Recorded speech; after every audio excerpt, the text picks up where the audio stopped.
अयोध्या नरेश महाराज हरिश्चंद्र ने स्वप्न में एक ब्राह्मण को अपना राज्य दान कर दिया था। जब वह ब्राह्मण प्रत्यक्ष आकर राज्य मांगने लगा तब महाराज ने उसके लिए सिंहासन खाली कर दिया। परंतु ब्राह्मण कोई साधारण ब्राह्मण नहीं था और न उसे राज्य की भूख थी। वे तो थे ऋषि विश्वामित्र, जो इंद्र की प्रेरणा से हरिश्चंद्र के सत्य के परीक्षा लेने आए थे।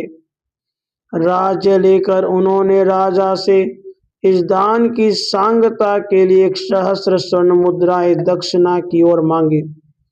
दान किए हुए राज्य का तो सब वैभव कोष आदि ऋषि का हो ही गया था। राजा को वह अतिरिक्त दक्षिणा देने के लिए 1 महीने का समय उन्होंने दिया।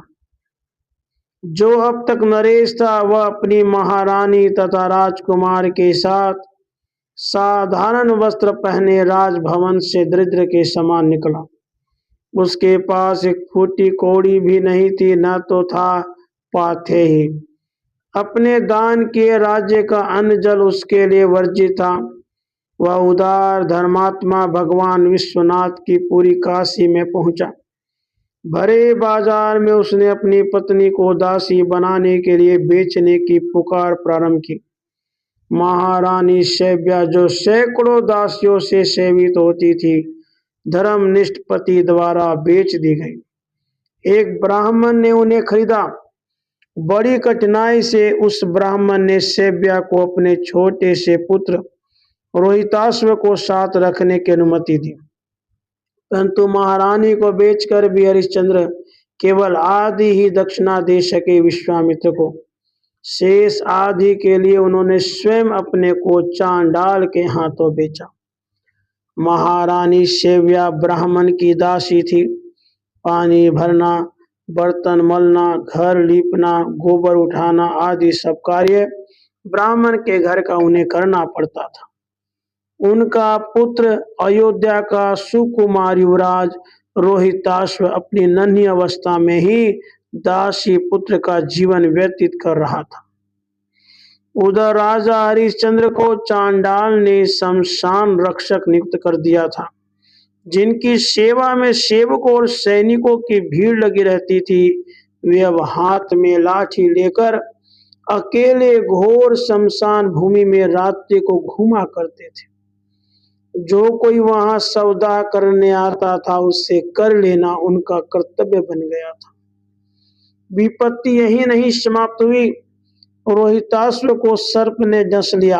अब शैव्या के साथ भला शमशान जाने वाला कौन मिलता। अपने मृत पुत्र को उठाए वे देवी रोती चिल्लाती रात्रि में अकेले ही शमशान आई। उनका रुदन सुनकर हरिश्चंद्र भी लाठी लिए कर लेने पहुंच गए उनके पास। मेघाच्छन्न आकाश, घोर अंधकारमयी रजनी, किंतु बिजली चमकी और उसके प्रकाश में हरिश्चंद्र ने अपनी रानी को पहचान लिया।